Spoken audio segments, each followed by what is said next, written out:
What's going on, everybody? Appreciate y'all for tuning back in. Today we're going to be reviewing the Adidas Dame Certified 2. I can't take no loss. I don't even know what it costs. I hit the ground, then it go off. Yeah, hit the ground, then it go off. Yeah, I can't take no loss. I don't even know what it costs. Yeah, I hit the ground, then it go off. Yeah, hit the ground, then it go off. Yeah.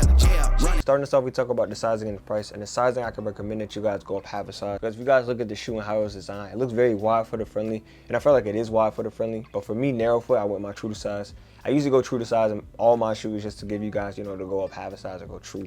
But when I was in my true to size, my toe was hitting the toe bar, and around the size of my foot was hurting me because it felt very tight and snug inside here. So I didn't really like that. So I would tell you guys, if you're wide footed, to go up half a size, maybe even a whole size, just because it hug around the top of the foot and does make it a little bit uncomfortable. But I would tell a lot of us to go up half a size. And the pricing of the Dame Certified 2 is going to be the same exact price as a Dame Certified 1. If you guys want to go ahead and check that video out, I'll leave the annotation above. I did that over a year ago. But yeah, that's a great thing to know, that the price is going to be the same from the first one to the second one. Moving on to the style, I'm going to go ahead and give these a 6.5 out of 10. I don't think there's anything special within this colorway. I just think it's the colorway they created and came up with the masses. And for that, it doesn't really catch my eye. I don't know about you guys and how y'all feel, how it looks on this shoe, but to me, the red, orange, and gray, and a little bit of black and white doesn't really catch my eye at all. It looks like a budgeted shoe, which nothing wrong with that, but like I said, the colorway alone just doesn't catch my eye. It's not really appealing. And the materials that's on the shoe, as you guys can see, is stitching on the overlay as well as synthetic upper. And what synthetic upper is these parts here, they feel like leather, but they're not leather. It looks like it's wide for the base, like I was saying earlier in the sizing. But when you guys get here, it's very narrow and very snug. I don't know if that's because of the synthetic upper, because it makes it tight and everything like that. But yeah, it just makes it uncomfortable towards the front of your foot. For me personally, the colorway and design pattern of the shoe is just basic. Up next, we have my favorite category, which is the cushion. And I'm going to go ahead and give these an 8 out of 10. Inside the shoe, they have bounce. And as you guys know, bounce easily crept up to one of my favorite cushion setups in Adidas. It's in one of my top 5 shoes, which is a Dame 8. And a lot of y'all sleep on the Dame 8. I don't know why, because the traction is really good. That's usually always a complaint I hear with that. It's like the traction. But anyway, that's in one of my favorite shoes in the Dame 8, and it's in here as well. You guys are going to get a good amount of force, a good amount of impact force protection upon jumping and landing inside court and outside court. As you guys can see, the midsole here is pretty thick, letting you guys know that you're going to get a good amount of impact force protection upon jumping and landing. Now, you're not really going to get much of a boost off of the ground.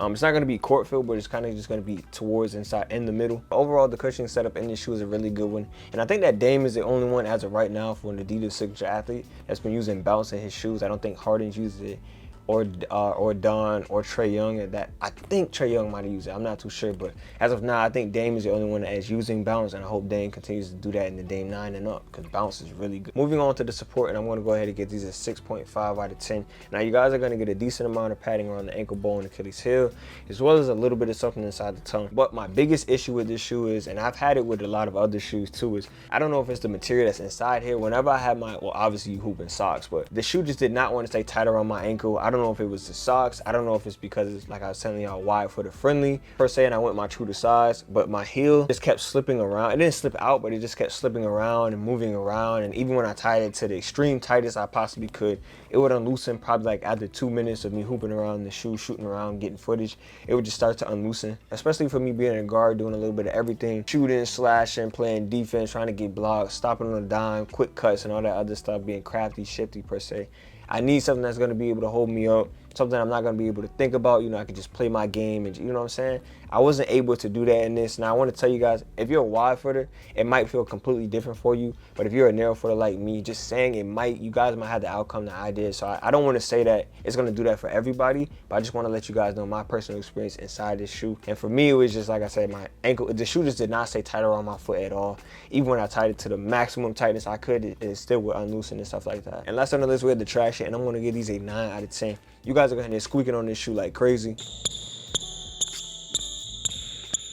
Not gonna lie to you, I was very surprised that the traction pattern would be this good. This shoe barely or rarely ever picks up dust. Like I said earlier, you guys are getting it squeaking like crazy. I felt really confident moving laterally, stopping on a dime, doing whatever I could on the floor, because like I said, I felt the ultimate confidence. Also, you could take this shoe outside. It's a rubber outsole, and the rubber grooves here are gonna last outside. I would say you probably have like a good 9 months per se, or even longer, hooping with the shoe outside. So if you guys are one of those players that, are only able to go outside courts or train outside, whatever the case you do, you guys are gonna be able to take this bad boy outside. Inside is gonna kill on a pristine court. On a dusty court, it's gonna do really good, still gonna kill. On a very, very dusty court, I think this shoe will still even perform at a very high level. Now that I look at it, no wonder the traction pattern was so good, because damn near copies the traction pattern of the Dame 8, which I get, again, I said, a lot of y'all slept on this Dame 8. It ain't in my top 5 for no reason. So I think that's probably the reason why this traction pattern is so good, because it copies the traction pattern of a shoe that is really good. Yeah, shout out to traction pattern. Ending it off with the ranking of the Dame Certified 2, I'm gonna go ahead and give these a B-. From the style, like I said, the style is just basic. I don't think the style is really gonna catch anybody's eye in this specific colorway per se. Maybe in other colorways it might be able to catch somebody's eye and stuff like that, but in this colorway it's just the cushion setup in this I really like. Obviously it's bounce is one of my top favorite Adidas cushions that they have. You guys are going to get a good amount of impact force protection upon jumping and landing inside and outside, so you cannot argue with that. The support on this was pretty mid. I want to say I probably feel like the support could go to the max like a 7, but for me, for whatever reason, I don't know if it's the material inside the shoe or my socks that day, it just would not want to stay tight around my ankle at all. It kept moving in and out, and I, you just can't really play too confident with a support like that. Like I said, maybe it is built more towards wide footed, so if you guys are wide footed, let me know how it feels, because it might be able to hug around your ankle a little bit more. I got near your skinny feet, so it probably wasn't able to hug around my foot like that. Traction pattern is a great one, which is something I was not expecting. I was expecting it to be like a decent one, like a 7 out of 10 or something. But for this shoe to be a 9, squeak like crazy, perform great inside and out, fight against dust, barely attract dust, be able to, like I said, have longevity that you can play outside. I was astounded. And the fact that it copied the traction pattern design of the Dame 8 to a degree, it's crazy to me. So, shout out to traction pattern of these Dame Certified 2s, and shout out to Dame Certified 2 for being a solid shoe. If we fixed up that support per se, I feel like this definitely probably could have been one of the best budgeted shoes that I've reviewed. But unfortunately, since my foot wasn't able to stay put inside the shoe, I can't rank it higher than a B-. But a B- isn't bad, like I was saying. But anyway, that's gonna go ahead and be the end of this video. I want to go ahead and end it off with interacting with you guys a little bit more, so asking you a question. So down in the comment section, I want you guys to let me know your favorite Adidas basketball shoe. It's gonna be the Harden 4 Pink Lemonade, because I stayed up to 3 a.m. waiting on these, and down here where I stay at, I'm one of one that had the Harden 4 Pink Lemonade. I've never seen anybody else hooping those. I barely even seen people hooping those on YouTube, so I feel pretty good at that. I stayed up to 3 a.m. and I had to go to work the next day at like around 10 or something, but hey, it was all worth it. So that's gonna be my favorite Adidas basketball shoe that I've ever worn. I like the Harden 7 too, but the Harden 4 has a special place in my heart. But yeah, if you guys want, let me know down in the comment section your favorite Adidas shoe or favorite Adidas shoe that you guys have coming that you guys are gonna love. But yeah, that's gonna go ahead and be the end of this video. I'm gonna Chauncey send us out, and I'm gonna see y'all on the next one. Got anything you want to add to it, Chauncey? What? That's your end intro? Yeah, that's the end intro. Thank you for guys watching today's video. See you next in today's video. Bye.